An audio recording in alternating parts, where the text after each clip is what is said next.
Hi everybody. I am going to talk about the vulnerable groups among people with disability. Although persons with disability constitute the largest minority worldwide, population-wise they are segregated into a variety of groups and communities. Being part of this group and living with disability is a major challenge for such individual to get along with the group as well as to successfully march towards the process of socialization.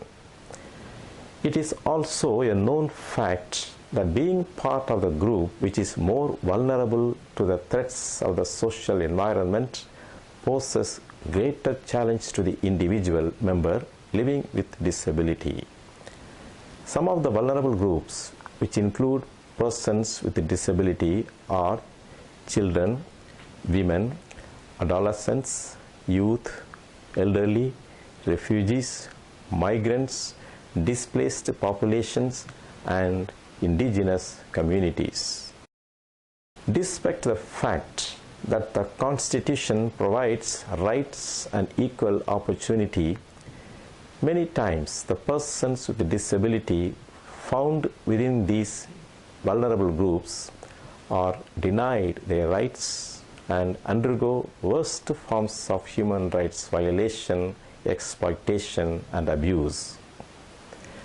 At the end of this talk, you may gain adequate knowledge about the vulnerable groups of which persons with disability are part, understand the nature of vulnerability, and learn the degree, the magnitude, and the outcome of the intersectionality of vulnerability. Let me describe the perception about disability. Disability as a human condition needs to be visualized in the context of its social construct. The social model of disability lays its thrust on the environmental barriers in society which prevents the full participation of the people with disability in the society. Therefore, social work strategies targeting the inclusive development of persons with disability need to be perceived and acknowledged on the basis of promoting and protecting the rights of persons with disabilities. Disabilities stem from the interaction between persons with disabilities and attitudinal and environmental barriers. Persons with disability need to be understood as subjects with the rights who have the capacity to claim those rights and making decisions for their lives based on their free will, being active members of society and not objects of charity, medical treatment, and social protection. Importance of mainstreaming disability issues as an integral part in every aspect of development can result into sustainable development. Discrimination against individuals on the basis of disability needs to be treated as violation of the inherent dignity and worth of a human person.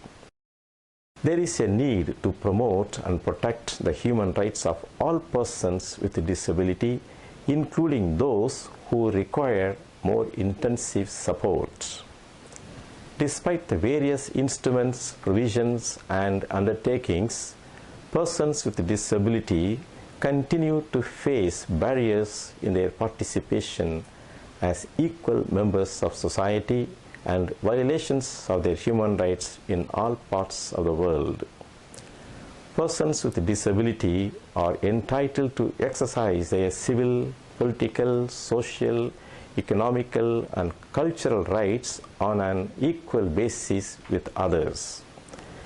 The manifestation of disability on individuals involves different functional limitations. Individuals may be disabled by intellectual, physical, or sensory impairment, medical conditions, or mental illness. Such impairments, conditions, or illnesses may be permanent or transitory in nature. Different expressions are used when referring to persons with a disability. However, the situation of people with a disability when they belong to certain vulnerable groups is still worse. Let me discuss the definition of vulnerable groups. Groups that experience a higher risk of poverty and social exclusion than the general population of persons with a disability, which include the minorities, migrants, homeless, those struggling with substance abuse, isolated elderly, children, women, and people living with severe or profound disability. All these groups often face difficulties that can lead to further social exclusion and human rights violation.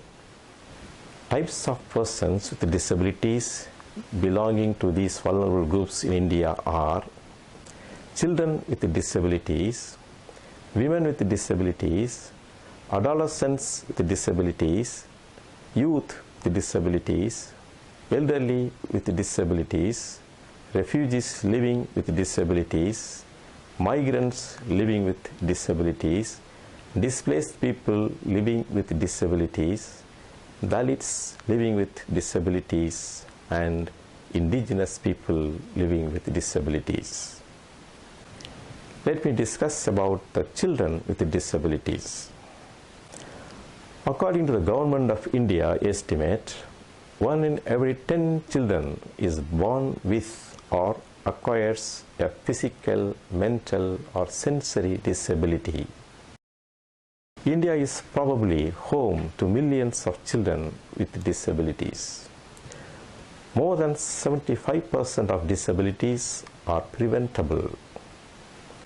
Although there has been some improvement in the status of children in the areas of health, nutrition, and education in general, the situation of children with disabilities remains deplorable, particularly in rural areas and among the lower socio-economic strata.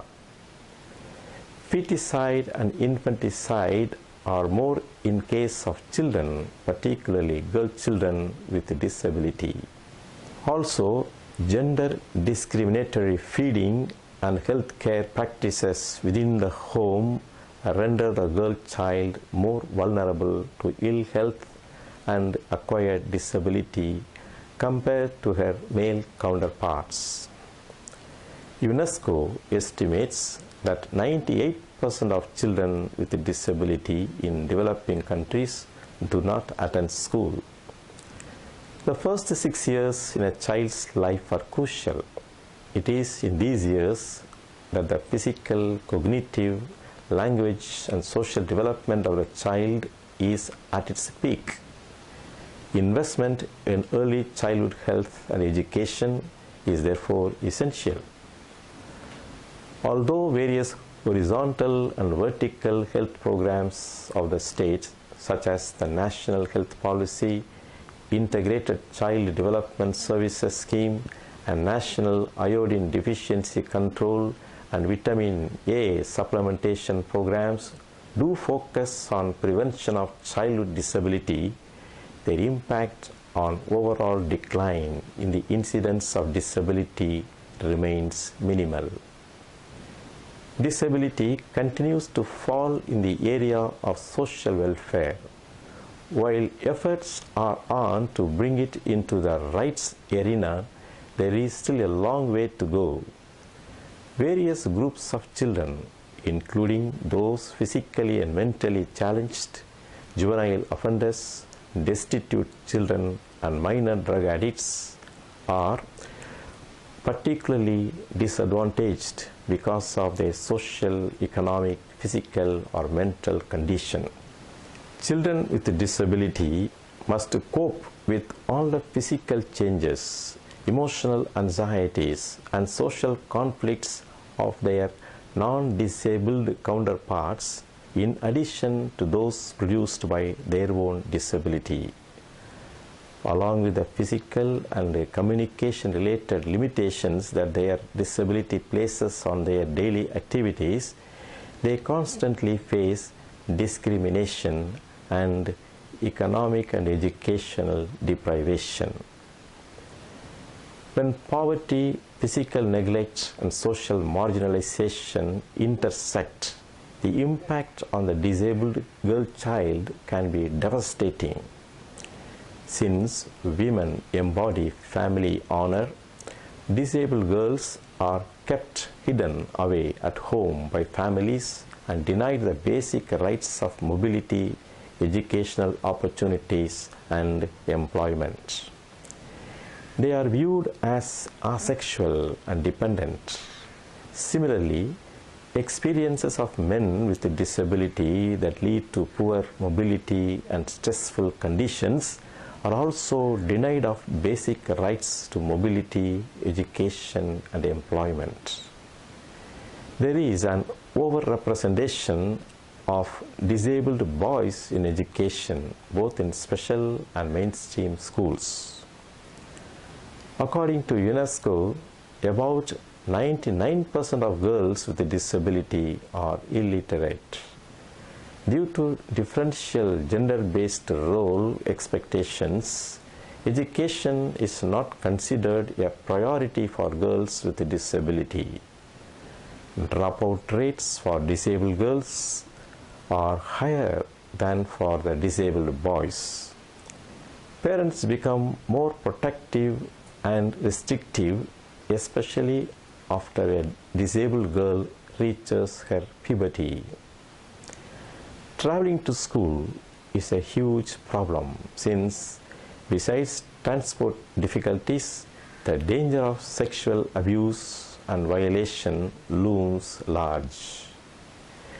There is also an assumption that investing in the education of a child with a disability will yield no earnings, as a child is prone to live under lifelong burden. For marriage may not be a realistic option.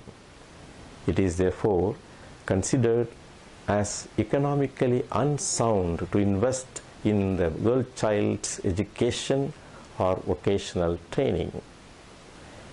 Sexual identity is a critical component of overall personality development and self-esteem, which crystallizes during adolescence. Children with a disability are at a particular disadvantage in this regard as well. There is a strong attitude of overprotection towards the disabled child. Parents infantilize their disabled children and imply that sexual relationship is meant only for the able-bodied and of no relevance to the disabled. These parental attitudes are transmitted to the child in subtle ways, making him or her feel that he or she is inferior and unworthy of living a life of love through marriage. Parents of children with a disability encourage dependence and share in a general societal perception of disabled persons as essentially childlike, innocent, and by extension asexual. To make matters worse, these attitudes also color the perceptions of teachers. Disability and the disabled have to be integrated into everyday life. Segregation in special schools and institutions must be minimized so as to create an opportunity to live in integrity with the social world around. However, the provision of school for children with special needs has to be made available in the country for children who may lack the capacity for such integration. The issue of disability must consciously move beyond issues of special education and medical rehabilitation and be mainstreamed into other discourses such as the economy, polity, entertainment, sports, fashion, and lifestyle. The language of special needs and vulnerable groups has to be replaced with less stigmatizing and more empowering terms like human rights and specific needs. Families have to be helped to overcome feelings of shame at having a disabled child. And the most important of all, children with disabilities have to be helped to acquire a positive sense of self-confidence and self-respect. Only when these are achieved, there will be total inclusion and empowerment. Let me discuss about women with a disability. About 650 million people in the world, or 10% of the world's population, live with disabilities and frequently encounter countless physical and social obstacles. They often lack the opportunities of the mainstream population and are usually among the most marginalized in society. Women face barriers to full equality and advancement because of such factors as race, age, language, ethnicity, culture, religion, or disability. Persistence of certain cultural, legal, and institutional barriers makes women and girls with a disability the victims of twofold discrimination as women and as persons with a disability. Gender is one of the most important categories of social organization, yet people with a disability are often treated as asexual, genderless human beings. However, women with a disability have different life experiences due to biological, psychological, economic, social, political, and cultural attributes associated with being female than their male counterparts. Women with a disability are often denied equal enjoyment of their human rights, in particular by virtue of the lesser status ascribed to them by tradition and custom, or as a result of overt or covert discrimination. Women with disability face particular disadvantages in the areas of education, employment, family, and reproductive rights, health, violence, and abuse. The social status of women with disability varies according to individual circumstances and to the community in which they live. There is ample evidence that women with disability experience major psychosocial problems, and they have been restricted to home-based activities, while men are likely to be supported in more public and outward-looking avenues. Being a woman, they do not have access to better education or find a suitable job. The society thinks that she cannot be a good wife or a good mother. Isolation and confinement based on culture and traditions, attitudes and prejudices often affect the disabled women more than men. This isolation of disabled women leads to low self-esteem and negative feelings. Therefore, the needs of women, particularly the young girls with a disability, may be more special than needs of any other groups and have to be addressed in all spheres of education. The women with disability are more likely to be victims of physical and sexual abuse than non-disabled women. There is a lack of awareness regarding women with a disability and reproductive health needs. Their access to reproductive health care is minimal, and as a result, they suffer greater vulnerability to reproductive health problems and sexually transmitted diseases. Women with a disability tend to be in marriages of compromise. They are married to either men who are much older than they, or to men who do not have much resources, money or property or stable job. Typically, they are subjected to abuse and are thus more vulnerable to exploitation even after marriage. Girls and women of all ages with any form of disability are among the more vulnerable and marginalized of the society. Many parents of young girls with a disability are often advised to remove the uterus of their warts for safety reasons. It is imperative, therefore, to address their concerns in all policy making and programming. Special measures are needed at all levels to integrate them into the mainstream of development. Let me tell you about the youth with a disability. Youth with a disability are amongst the most marginalized and poorest of the entire world's youth. Out-of-school youth with a disability continue being excluded from the economy. Not having received the skills and qualifications to function in the wider society limits the employment opportunities for youth with a disability. The rate of unemployment for people with a disability is higher than for the people without any disability. Young people are often denied employment, assuming that they are unfit for some kind of jobs which other individuals without any disability do. This worsens their capacity and power to generate a reasonable income to fend for themselves and their families.